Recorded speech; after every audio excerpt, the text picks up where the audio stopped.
नमस्कार किसान साथियों, स्वागत है आपका हमारे यूट्यूब चैनल सूरज फार्मिंग में। किसान साथियों, अगर आपने अपने धान की रोपाई सफलतापूर्वक कर दी है और आपकी धान की फसल लगभग 1 सप्ताह की हो गई है, तो किसान साथियों, अगर इन 2 कार्यों को आप अपने धान के खेत में करते हैं तो आपकी धान की फसल ज़्यादा हरियाली और ज़्यादा कल्लों के साथ में विकास करेगी, जिससे किसान भाइयों अंत में आपको धान की फसल से अच्छा उत्पादन प्राप्त होगा, जिससे किसान साथियों आपको अच्छा मुनाफा होगा। अगर किसान भाइयों आप भी जानना चाहते हैं कि वो 2 कार्य कौन से हैं, तो वीडियो को अंत तक जरूर देखें ताकि संपूर्ण जानकारी प्राप्त हो सके। किसान भाइयों, अगर आप वीडियो पर नए हैं तो वीडियो को लाइक कर, चैनल को सब्सक्राइब कर, बेल आइकन को जरूर दबा लें। तो किसान भाइयों, आपने अगर धान की रोपाई कर दी है और आपको धान की रोपाई किए लगभग 4 से 5 दिन हो चुके हैं, तो धान के खेत में आपको कुछ महत्वपूर्ण कार्य करने होते हैं, जैसे कि किसान भाइयों अपने धान के खेत में खरपतवार नियंत्रण की दवा डालना। किसान साथियों, ध्यान रहे कि धान के रोपाई के 3 से 4 दिन के अंदर ही उसमें खरपतवार नियंत्रण की दवा डालनी है। और किसान भाइयों ध्यान दें कि उसमें पानी का भराव लगभग 2 से 3 इंच का 1 हफ्ते तक रहना चाहिए। और आपको कुछ आशंका है कि आपके खेत में दीमक भी लग सकता है, तो किसान भाइयों उसमें आप रीजेंट का भी प्रयोग कर सकते हैं। किसान साथियों, आपको ध्यान देना है कि धान के रोपाई के लगभग 10 दिन के अंदर ही आपको उसमें पहली खाद का प्रयोग करना है।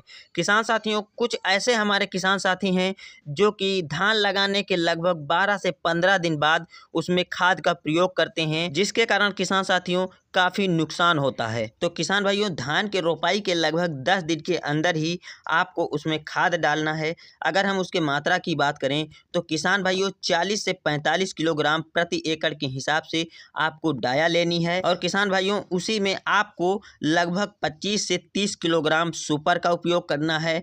और किसान भाइयों उसके साथ में आपको लगभग 25 से 30 किलोग्राम यूरिया का उपयोग करना है।